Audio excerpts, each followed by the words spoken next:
we've done a great job of feeding the world with our current agricultural sort of systems. They're very efficient and all the rest of it, but we also have these pending issues like, with loss of topsoil, loss of soil carbon, and we are running out of some of our fertilisers. And so we sort of just have to look for ways, I guess, to improve our soils. Biology just seems to be an avenue that's sort of overlooked a lot of the time because it's very complex and it's very hard to get biological systems happening. There's a lot of pitfalls and it's very hard to measure.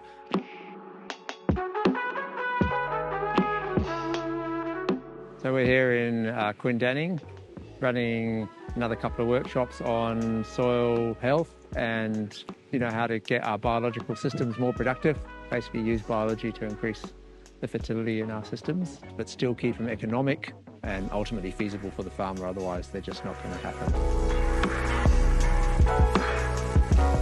I came here because I've got a real interest in soil biology and sustainability in farming and, in growing systems, really, not just farming, but in environmental systems as well. So I've read a lot about the stuff that Mark's done and I've never actually been to one of his workshops. And I wouldn't say that we have all the answers, but we've been playing around in this field for quite a long time, and I think we've got some runs on the board now. And what I hope to share with you today is, some of the biological approaches that we could maybe look to adopt in our situations, and they have to be economic. So I'm going to focus on the things that you could maybe go green without going red to some degree. We're in a unique climate, unique sort of soil types, and have unique needs as well.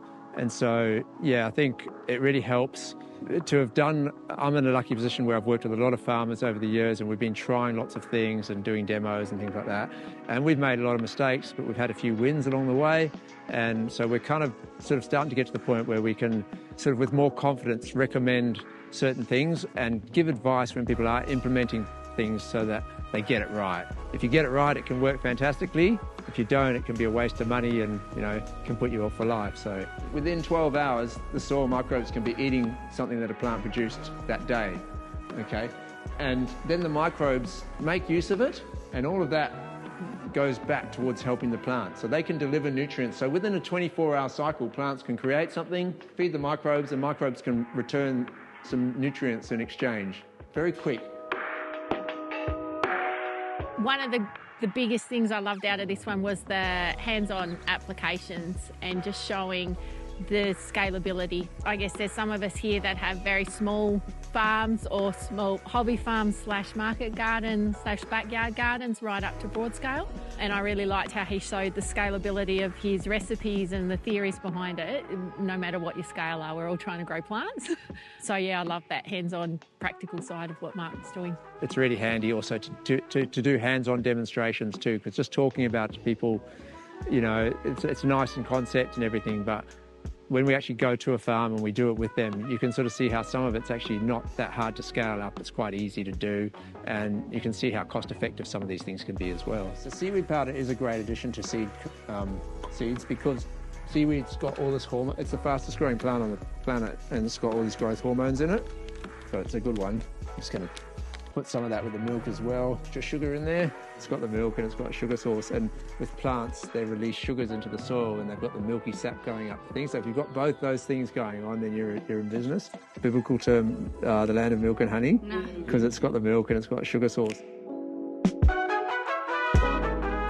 So workshops like these where we can all get together from different backgrounds, we're bringing experts from various places that we can all get together, and we might have one presentation, but it's also the discussions that you have at morning tea and lunch. So we're all sharing knowledge, not just about what Mark's presenting, but it pips someone's interest to say, oh, I went to this field day, or I saw this trial, or I read this. So sharing knowledge, growing knowledge and networking. It's a fairly new space and we are still learning. It's great if we can sort of learn as a community, and I think it's really important that we have different farmers who are doing different things, sharing and networking and learning and getting better at doing these things. It is hard to research and have the funding to research a lot of these things. So a lot of it is farmer driven from the ground up. I think that's where a lot of the action's happening.